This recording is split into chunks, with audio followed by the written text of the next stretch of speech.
Thank you, Zoom.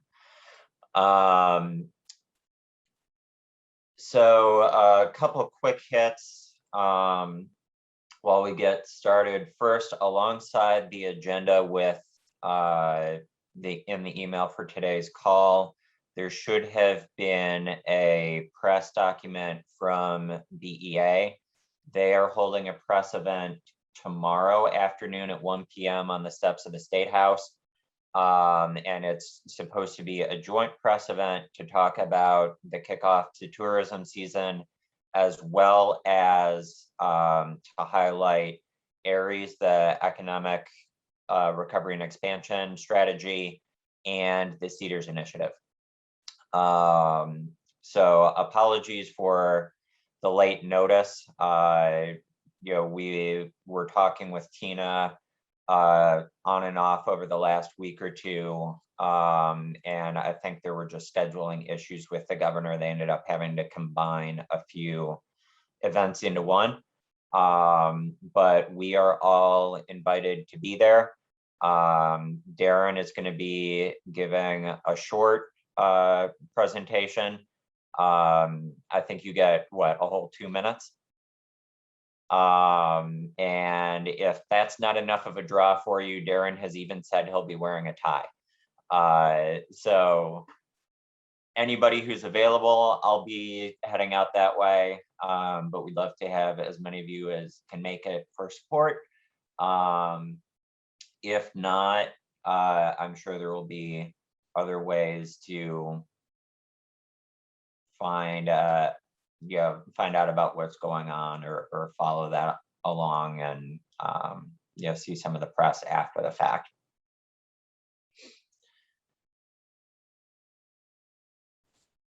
Sorry, Warren, I'm seeing folds of things and it's distracting me.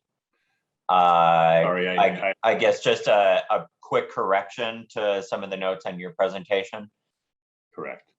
If businesses want an idea as to what the maximum amount of EIDL loan for the new amount is, if they're interested in increasing that amount, the notes say, as an estimate, you take 2019 operating expenses, multiply it by 4. That should read multiplied by 2. Gotcha.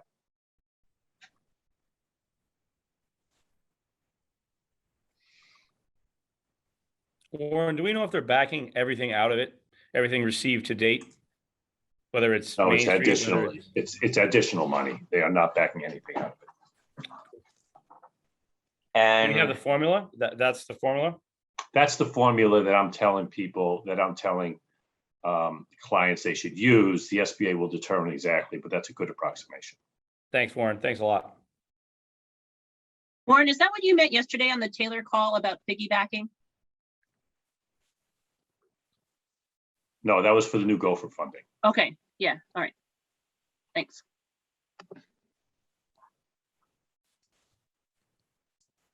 any other comments, questions on that stuff that we talked about? Speaking of Taylor's call yesterday, he spent a fair amount of time discussing broadband and how that can fit into the fiscal recovery funds for those of you that weren't able to make it. I would like to have Mark Liberty come back for one of these calls at some point in the near future to talk about his new role, since he's going to be heading up that team. I sent him a text yesterday, and it seems like it wasn't the best time to be doing it right now, maybe in a couple weeks, since they're still trying to figure out exactly what the Fed's guidance on that money is. But the short version from Taylor was that they're hoping to simultaneously be working with Mark and his team to design sort of a larger program around how broadband planning and funding could work in the state, as well as try and immediately deploy some funding for broadband projects that are already in the works. So if any of you are aware of things that are either ongoing now or are on tap for the next year or two, let us know and we can make that connection to Mark, so they know what's out there and what their options might be for deploying some of that funding as soon as they know exactly how to spend it. As Taylor said, and it seems like it's sort of a constant refrain with some of these programs, we're accepting guidance in the coming weeks from the feds, whatever that means. James, Yeah, Dan. before we move off, another point that was made was a lot of the municipalities involved are doing water infrastructure capital projects, and that we might work to combine the broadband capital projects with the water projects. That's of great interest to Dover because we're already involved in doing capital water projects in the middle of our downtown. So if we could get that together, accelerate that combination, it might be beneficial to a lot of us. Yep. We're also aware that NHMA is having a conversation.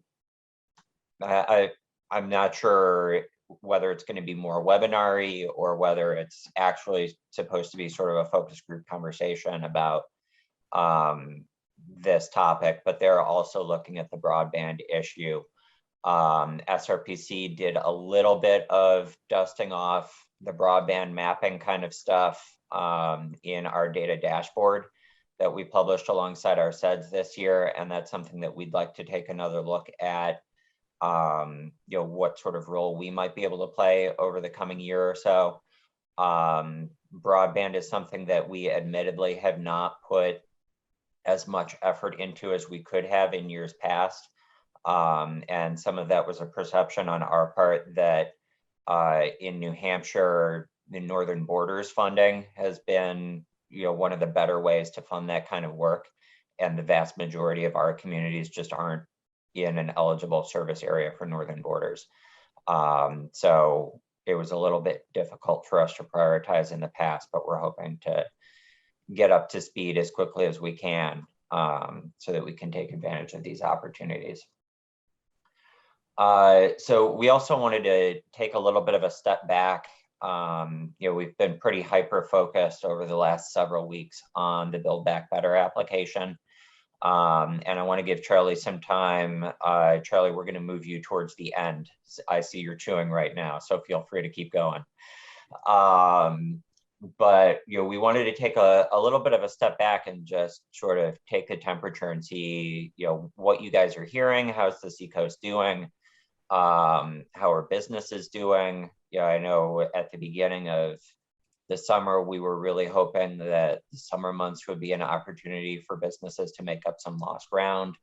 And then Delta, threw a little bit of a wrench into that. So, I guess we just wanted to loop back to some general conversation.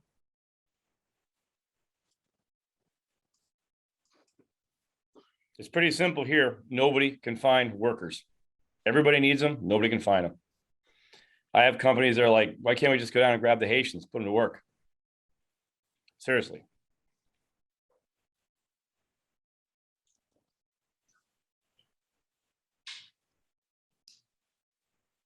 Yeah, I think there's a very simple answer to that, and it's we don't have any place for them to live. But yeah, there's statewide. There's some chambers talking about how can we bring some of the Afghan refugees to the state, and again, it's all housing. So if we can figure that out, we'll crack that nut. But just anecdotally, Portsmouth is very, very busy. Tourism has remained incredibly strong when normally we would see a dip this time of year in September. But just talking to one of our visitor assistants that works in the Market Square kiosk yesterday, she said she was slammed all day yesterday on a Monday in mid-September, which is uncommon for us. So things are good, but definitely echo Darren's comments that every industry is desperate for people. Desperate. One of the things that I saw change recently is, and seems to be counterintuitive to me almost, and that is that unemployment has bounced up again. for the local numbers that we have. We got back down to 1.2%, and now we're at about 3.1 to 3.2%. So it's odd to me that, with the lack of workforce that everybody's experiencing and no short-term resolution in sight, that our unemployment level is going up. Does anybody have any insights that Well, wouldn't that be what you would expect if there were discouraged workers who left the labor pool as they started to re-enter? Sort of once they start looking, they would get reported as unemployed again because they're actively seeking employment.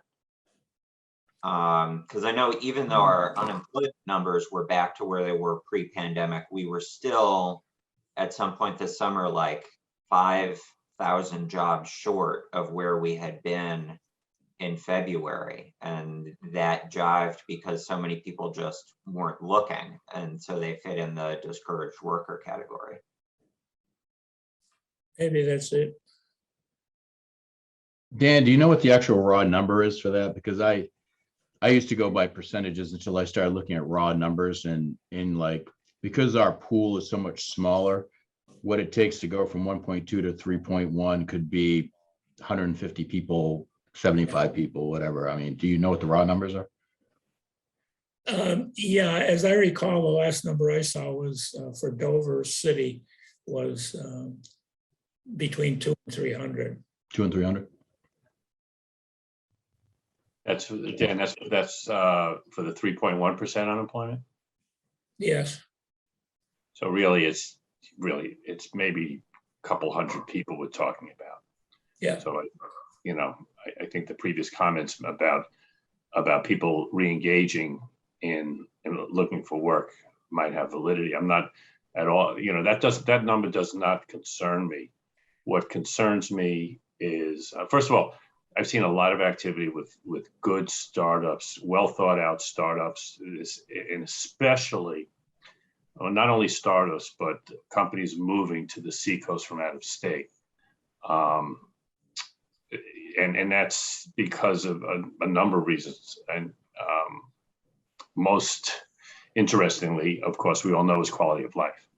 I mean, the quality of life in the Seacoast, when you compare it to some of the areas that these people I'm referring to are moving from, be it Connecticut, be it New Jersey, New York, especially now with COVID and COVID not going away as quickly as we had hoped, I think is encouraging to the Seacoast. Now, as far as a lack of labor shortage, it is discouraging. Again, we see signs on every business on every storefront, but as far as assisting businesses, which is what my primary function is, we're strategizing with businesses successfully in hiring.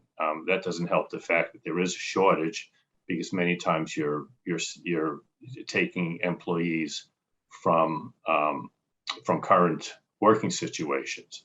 But there is a movement into this area, and without solving the housing issue, that's going to be a challenge. So we find that people are commuting more and more from further away. But I have defined strategies around hiring, and it's really, I've said this before and I'll say it again. It's a function as to corporate culture. It's a function as to how you're willing to engage the employee. It's never going to return. The employer-employee engagement will never return to where it was pre-pandemic.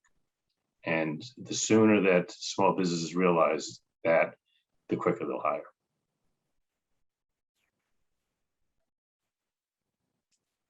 Are any of you seeing sort of creative responses to not having enough employees? Like I know in Dover, Juke and the Sassy Biscuit are sharing the same space.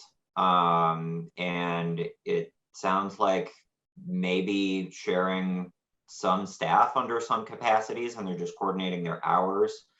It seems like sort of the pandemic driven, here's a QR code for how to order your food for a lot of restaurants. While that was supposed to be a contact saving strategy, that also seems like it could potentially be a labor saving strategy if you don't have to have as many people running out to all of the tables. It's more the food delivery and people can submit their own orders. Any other stuff that you guys are seeing?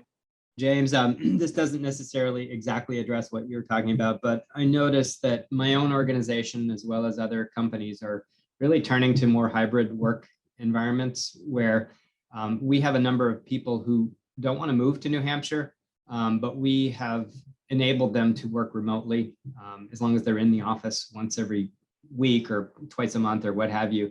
And that's made it more palatable to be able to recruit people from a broader geographic catchment. And so that's helped us stabilize our workforce. And I think companies and organizations are also doing that as a retention and recruitment strategy. And James, I'm gonna have to push back with you relative to Juke and Sassy Biscuit. They're owned by the same operating company and the same owner. Oh, are they? Okay. Yeah. We're seeing some of our manufacturing companies and light assembly companies doing more automation and looking at efficiency increases to help them put out the same amount of work with fewer people. If you look at the productivity numbers for last month nationally, they went up a tick.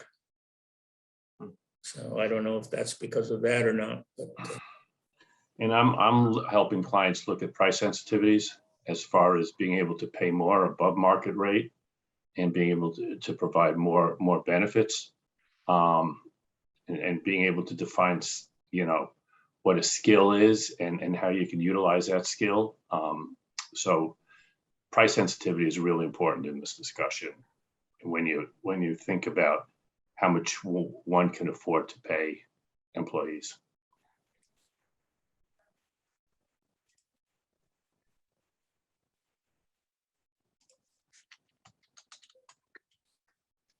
Hey, Warren, I have a question about that with the price sensitivity. So if the option is for an employer to not fill orders, to not generate revenue, or increase pay for the employees, are they willing to make that hard call, A, and B, are they able or considering passing on the increased labor cost to their customer? Again, you have to determine what the price sensitivity is. In manufacturing, you're dealing with different issues than you are in retail, especially in restaurants. So I always encourage clients when I deal with restaurants to not close. Don't close because you lack labor. Run the numbers and see if you pay more, if you'll at least break even on those days by paying more, because customers, and this goes to manufacturing and it goes to restaurants, they want consistency. So if part of your business model is consistency, if you're just-in-time manufacturing company and you thrive, one of your core competencies is just-in-time, then I think it's a mistake to leave everything as the status quo. In other words, not to look at that price increase, because even if you're taking a short-term hit, if you market yourself properly and if you brand yourself properly as that just-in-time company, we're continuing to do that because we have to pay more. Maybe our prices have to go up a little bit. In the end, you'll win, from my point of view. Thanks. I think every successful operation has to look at its price elasticity curve. And that goes for restaurants, it goes for manufacturing, goes for a number of sectors. It's a little difficult right now because we're in a period of inflation. So we have another moving part in that equation. And figuring it out for the small business is not a simple matter. because they don't have a lot of data analytics to guide them. They kind of have to wet a finger and stick it in the air and see which way the wind is blowing to know what to do. And with this inflation part of the equation that has to be worked into this, you raise your prices, it contributes to inflation. But you also have to know that if you increase your wages during a period of inflation, you might not get the full effect you expected. So it's a little more complicated to figure it out correctly. And a lot of our small businesses just don't have those skills or background to get it done right. And, you know, the usual human condition is if you don't understand it, don't change anything. You know? And that's probably not the best course of action to take. So that's the way I see it anyway. I think a lot of things here are, you know, what's good for the goose is not good for the gander. In other words, every single business has got to try to figure it out for themselves. I have one company that lacks workers, has never had more orders, and they have his clients, his customers really want the product. And so they worked out a deal where the client sent some of their workers to my client, and they're actually producing under the tutelage of my client, their product.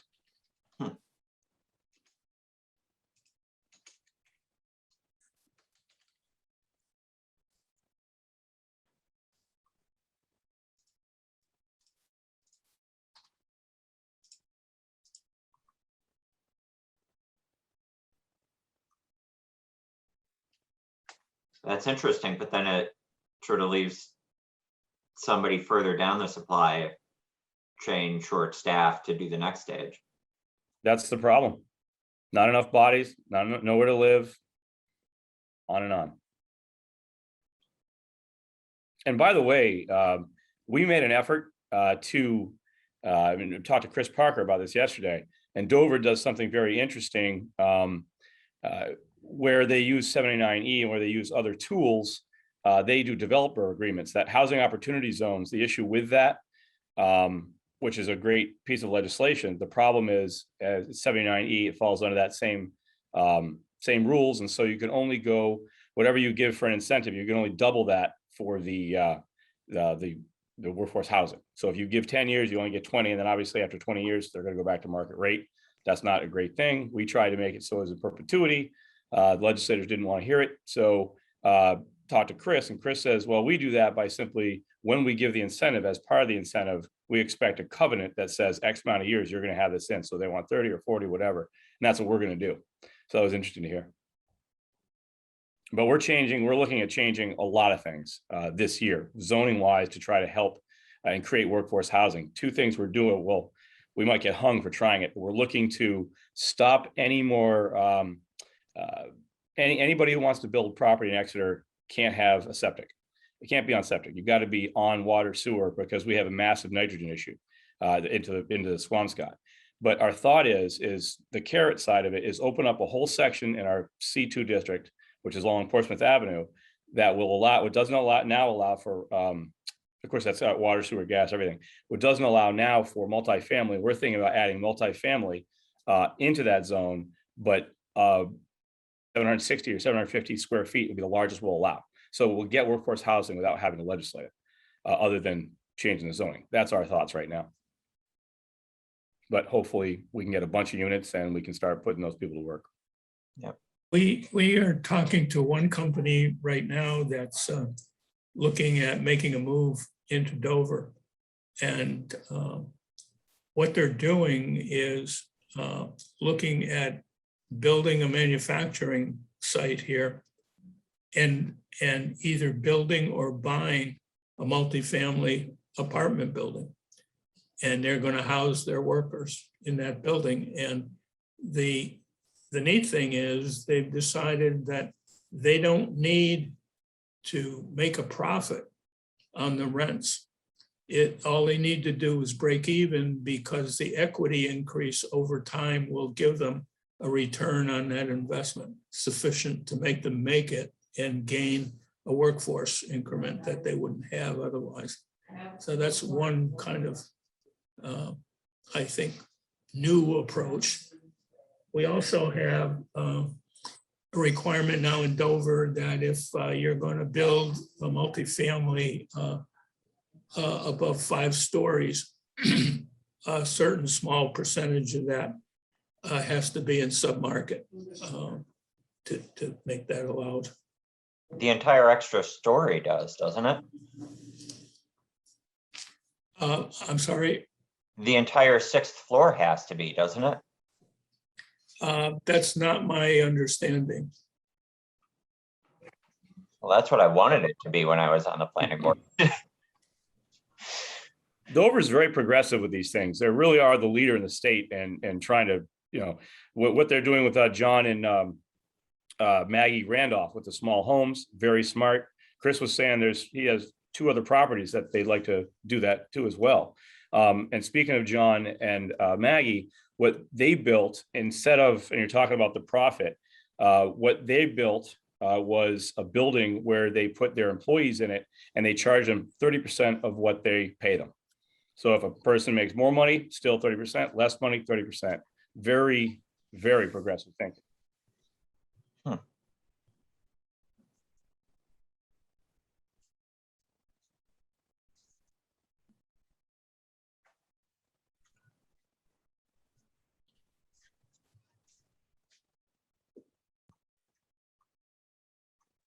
I was thinking, so that sort of opportunity still seems like something that even smaller businesses might be able to work their way into if they were working with a developer who was putting up condos. If they were able to just buy a certain number of condos in a building, they could probably save themselves some of the overhead if they're just members of the condo association that's still doing a lot of that stuff and they just happen to own a certain number of units. Has anybody actually encountered somebody trying something like that? Or sort of, we have Tom Monahan's project. It's going to be 226 units. We have there's a certain number of units we set aside for Osram, for SIG, for Cobham, for exactly what you're saying. It's not condos, but they're apartments, but they'll guarantee rent for, let's say, 10 units or whatever for SIG or whatever. That's the deal they're working on right now. That way they can, you know, and they're using that. These companies are planning on using that as part of their recruitment strategy. Hey, come here. We got a job for you and we got a place for you to live. so they recoup from the person they're renting it to while it's filled, but then they keep paying the rent to the owner while it's vacant, sort of to hold it. Yeah, but it won't be vacant. Not for Yeah. very long. No. I mean, that's great for the GT Sylvanias and the SIGs of the world, but that doesn't help small businesses. Agreed. The other units that they don't, that, you know, you're right. You're absolutely right about that. You know, we just have to, really what it is we have to convince other communities to do these things. It can't just be done by the Dovers, the Exeters, the Hamptons, the Eppings, you know, Somersworth, Rochester. It's got to be done by all those in-between communities that want 2-acre zoning, that are NIMBYs and don't want to see, you know, they don't want water sewer. They're worried about kids. The same old, same old.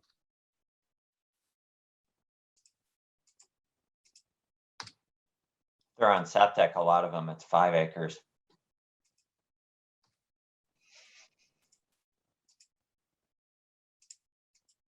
That's the state subdivision cutoff anyway. So I'm just thinking we should probably jump over to Charlie because we have a half hour and I think we have a ton of work to do on that, on Build Back Better. Just my thoughts. Charlie, you ready to go? Yeah, I'm ready. I think this conversation's been really informative because again, the housing piece is the big elephant in the room that we're trying to tackle. And I'm really excited to hear about some of the creative ways that Darren and Dan and others have been addressing, their communities have been addressing this. And I think we're going to have to figure out that in concurrence with this proposal, even though our proposal can't directly solicit money from EDA to do those things. I think we have to build those elements into it. Actually, I don't know how much I have to share today because right now we're waiting for the narratives from each of the project groups. I think we have 8 project groups and they're each spinning up a narrative. And I've been going back and forth, just providing feedback to each of the groups on, where it needs to tighten up. And I guess a couple of things that I would love to be asking for this group is, once we have that narrative, two things. One is want to help frame what's our pitch. What is it that sets our region apart, and what gives us a competitive advantage? And I think a lot of you in the field really have a really keen understanding of what our competitive advantage is, and can help speak to that, as well as data to sort of feed into that, because EDA is going to ask us to support anything that we claim or that we want to do with data to document our story. So hopefully by the end of this week, we'll have the narrative, like at least a draft narrative ready to share, and would love input from this group to do that. And then second, I know some of you are working on project teams, and we're kind of going back and forth. So I think we're going to need, I think another area we need help with is really understanding what the landscape of underserved, underrepresented audiences are. So it could either be by income, socioeconomic class, or it could be by, could be racial or ethnic. I think I need help, and James, we need help to really figure out who those audiences are that we really need to pull into this, and make sure that whatever projects we design have a benefit to underserved audiences. And that's something that I think we're going to need help with. And beyond that, letters of support. I think we talked about this coalition sort of providing a broad overarching letter. As we have the narrative and as you read it, and if you know of companies or entities that could provide that letter of support, that's going to go a long way to support this proposal. So again, just to recap, need help with sort of narrative and adding those data pieces to it, to really identifying those underserved populations that we need to reach, and then the letters of support. So James, anything to add to that? I don't think so. I owe you a lot of reading and responding to some stuff, and Mondays are tough for me because we've got a staff meeting and I go straight for daycare pickup from that. So I'll be digging into that and rolling my sleeves up today and tomorrow. So I'm sort of in the same place where I have less updates and more just I need to crank out some work over the coming week. But if there are other comments, questions, updates from other of you, we can definitely take those. Margaret? Just a quick question on the letters of support. Was it mentioned at one of the meetings that someone was going to provide a template, or should we just wing it? Yeah, thank you. I did say that I would provide a template, and maybe James and I can kind of work on drafting something. And Mark Milutinovic, I know you're on the call too. We have some examples. I'll put that on the, thank you for reminding me. I'll put that on the priority list for. And wasn't trying to dump it. If you need any help, let me know, but just, I didn't want to go rogue. No, that's great. Thank you, Margaret. And actually, Margaret, if you don't mind, can we draft something and just get your input, your thoughts on how to craft that? So, yes, please. Yeah. Yeah. So I think we're right now we're in the stage of hurry up and wait. So yeah, I'm sorry. Oh, cool. Nancy, thank you for sharing that. You have a good amount of data on the underserved population in the snapshot. Nancy, can you share that via email? So yeah, Charlie, I was going to take a look through it as well. The data snapshot covers SRPC's region, but when we prepared it, I'm pretty sure Rachel was also setting up methodologies to automate some of the data collection. So if we needed to re-pull that data, it would be as simple as identifying the geography that we wanted to pull it for, whether we were just doing it for the collective Stratford EDD and REDC EDD, or if we were even going out of state. I think we could probably make that work in relatively short order. And retailer some of that for the application if we need to. Yeah, that would be great. So Mark Milutinovic, I saw in the chat, you had messaged that, maybe sharing some of the graphics that we've developed. I've developed a couple of rough graphics that kind of provide a conceptual for this. Do folks want to see that? I don't want to take people's minutes away from their busy mornings. Would that be helpful to see some of the graphics? And if Yeah, so, you're talking about like organizational infographics. one is sort of an and conceptual organizational stuff. piece, right? And then Yeah. the other is just sort of conceptual of what we're thinking about for the blue economy sector. And I think I need screen sharing if I'm gonna. Oh, I'm sorry. Yeah, that's okay. Let me fix that. All right, you should be set. Okay. So are you seeing this graphic here? I have like a million of this. So this is the first cut. So this we call, just for lack of better name, we called it the Gulf of Maine Blue Economy Accelerator. That's probably a placeholder. But we're talking about sort of this overarching backbone network that provides business assistance, entrepreneurial support, workforce education, master plan development. So that's kind of the overall framework. And then I considered sort of the coalition members of us who are, and I apologize, I don't think I have all the names that should be in here. I just kind of whipped this together, but this coalition is kind of that, creates the foundation and guiding body for that. So I put some names in there for that. And then under that are the sort of what I would call the project areas. So we have laying the groundwork for offshore wind, the nearshore aquaculture incubator, the autonomous vehicles accelerator, the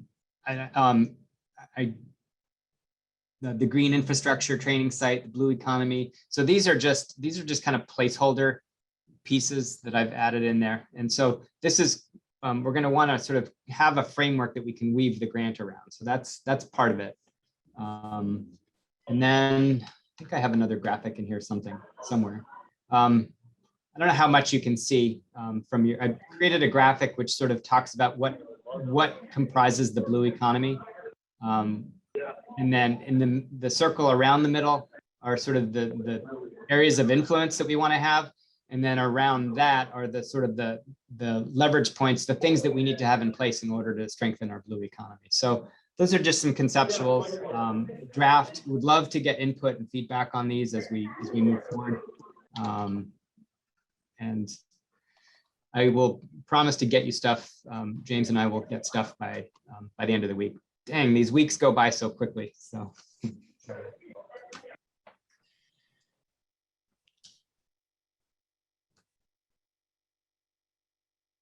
Comments, questions for Charlie on?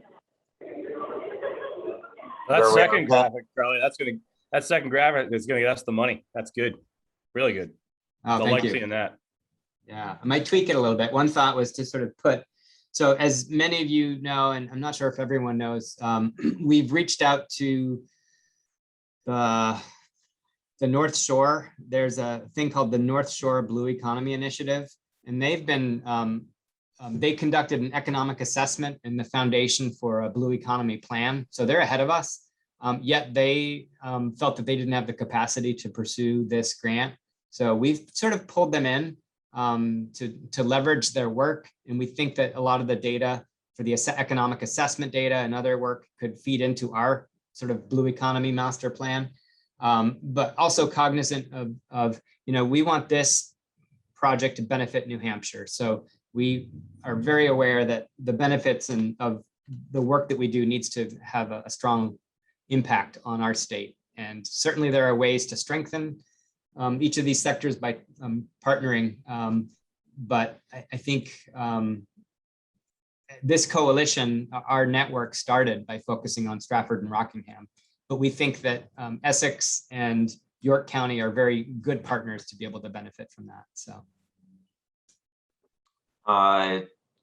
Other update that you had for me this week was you had talked to the shipyard and they were excited about some of the implications and collaboration opportunities. Yeah, absolutely. And maybe Sean, you could jump in too. Sean and Mark Milutinovic, we connected with Sarah, I forgot her last name, from the shipyard. I'm sorry, Sean, what was her name? Buttrick. Buttrick, right. So she's really in charge of sort of partnerships and communication for the shipyard. And we were talking about, certainly the proposal that we have crafted has deep interest, at least many of the sectors have deep interest to the shipyard. What we would like to leverage are some of the existing MOUs and agreements that we have between the community college, the university, and others to provide and train workforce. And so we're going to garner that support through ways that we can leverage workforce training for that. So Sean and Mark, do you want to add to that? Go ahead. Go ahead, Sean. Well, so the shipyard, they do other things besides just repair and maintain nuclear submarines. They've got other research type capabilities at the shipyard, other federal, I forget what they call it. But it's a lab that looks at a lot of different technologies in addition to the work they do on the nuclear submarine. So they now work with UNH and with CCSNH on sharing that knowledge, and it's because they're called educational partnership agreements. I think they also work with UMass Lowell, right, Mark? So they've really expanded to try to understand, to share knowledge and to share what they need in terms of education, and having these larger educational institutions get aligned with them for the future, in addition to just in addition to the trades that they do to maintain the subs.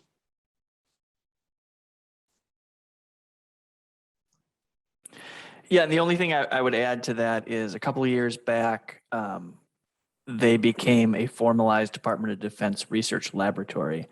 And that's a designation that allowed them to be more of a partner with regional assets than maybe they've been able to be in the past, where they've largely just been employer. So those are the types of new formal legal pathways that Sean, through the community college system, and we're hoping to exploit for the benefit of this type of a project, is to, again, formalize some of these relationships, develop some apprenticeship programs, understand where they're going. I think all of us saw some of the big announcements of investments that the shipyard is going to be, in the many billions of dollars over the next few years. And as Sarah was telling us, that is likely going to scale their need for a huge range of different workers. So that's what we're hoping to build into this proposal. Is they are by far the largest blue economy employer in the region. And it would benefit us greatly to go in with them as a strong partner in this proposal. Because we're sort of taking things that they're already doing as sort of a defense institution, and essentially trying to build a cluster around them that has a variety of other implications and potentials. Yeah, I think that's right. Certainly a lot of what we're talking about is very complementary, if not directly related to the types of workers that they'll be looking to grab onto, and a lot of the technologies that will hopefully be developed by the companies that we're going to be working with will slide into their supply chain as well. Okay. I think I had seen a couple hands. Teresa, were you trying to get in before? No, I'm good now. Thank you. Okay. Reed, were you also trying to say something or no? No, I'm good. Thanks, James. Okay. Anybody else?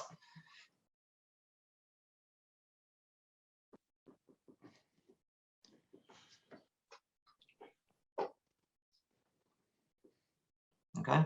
So more work to do, but progress is being made. Yeah, and I think what would probably be helpful is once we get the draft narrative out there, finding an effective way to provide feedback. So maybe we have a shared drive or something so that we don't all work on different documents, which would be impossible to compile. And second is I sort of want to, James, you and I can think about what do we need? What are the sort of the gaps that we need for this proposal, which include letters, et cetera. So we'll spell that out and what we need to submit in that email to you. Yeah, Teresa? Charlie, how, because RADC, I'm going to send this with Jen and Laurel. That's okay, right? There's people in our organizations we can share the narrative with to help Oh, with yeah. editing. Okay, Yeah, just wanted to absolutely. make sure. I know that you probably don't want it out and about too far, but Yeah, and I guess I would ask Mark Milutinovic, are there, in terms of that one industry partnership, is that something that we want to sort of redact from the narrative just because of ongoing conversations? No, I don't think so. I mean, there's nothing in. No, I don't think that that's a problem. We're all sort of rowing in the same direction here. Okay, all right. Pardon the blue economy pun. It's all right. I was going to use the loose lips sink ships pun. So. Nice.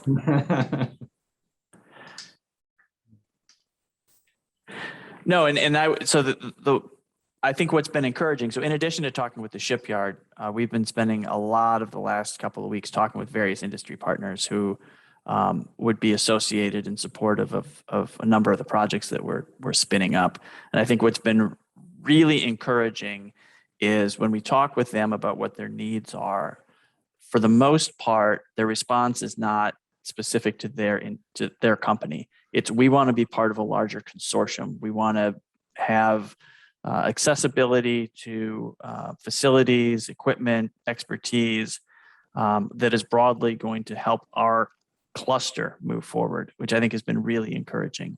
None of the companies that we've talked with really want to just circle the wagons and say, we're in support of me. It's all, what can we do as a collection to build some sectors in this part of the state, which I think is really exciting. Great.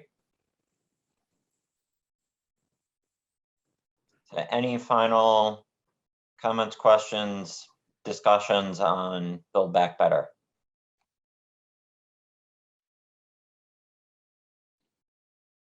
Natalie or Zuzi, housekeeping question.